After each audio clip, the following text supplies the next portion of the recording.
অক্টোবরে বাংলাদেশে হওয়ার কথা ছিল নারীদের টি-20 বিশ্বকাপ। তবে গত 5 আগস্ট শেখ হাসিনা সরকারের পতনের পর চরম অনিশ্চয়তায় পড়েছে বিশ্বকাপ আয়োজন। চলমান রাজনৈতিক অস্থিরতার কারণে বাংলাদেশ থেকে নারী টি-20 বিশ্বকাপ সরিয়ে নেয়ার কথা ভাবছে আইসিসি।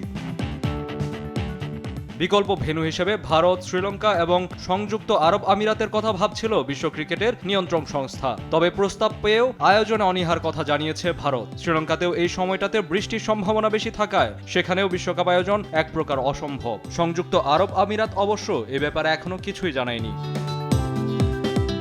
বিশ্বকাপ কোথায় হবে সেটা নিয়ে যখন সবাই উদ্বিগ্ন, তখন এই মেগা আসর আয়োজনের ইচ্ছা প্রকাশ করেছে আফ্রিকার দেশ জিম্বাবুয়ে। ক্রিকেট বিষয়ক ওয়েবসাইট ক্রিক ইনফোকে আগ্রহের কথা জানিয়েছে দেশটি।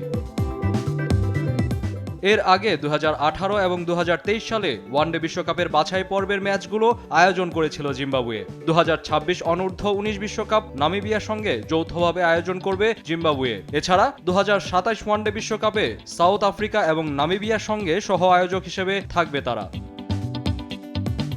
আগামী মঙ্গলবার আইসিসির সঙ্গে নারী বিশ্বকাপ সংক্রান্ত সভা করবে বাংলাদেশ ক্রিকেট বোর্ড। বাংলাদেশে বিশ্বকাপ হবে কি না সেই সভায় তা চূড়ান্ত করা হবে। এখন দেখার বিষয় কোন দেশে মাঠে গড়ায় এই ব্যাটে বলের লড়াই। আগামী 3 অক্টোবর থেকে শুরু হওয়ার কথা এবারের নারী বিশ্বকাপ। কায়েস রাহাত, স্পোর্টস ডেস্ক, দেশ টিভি।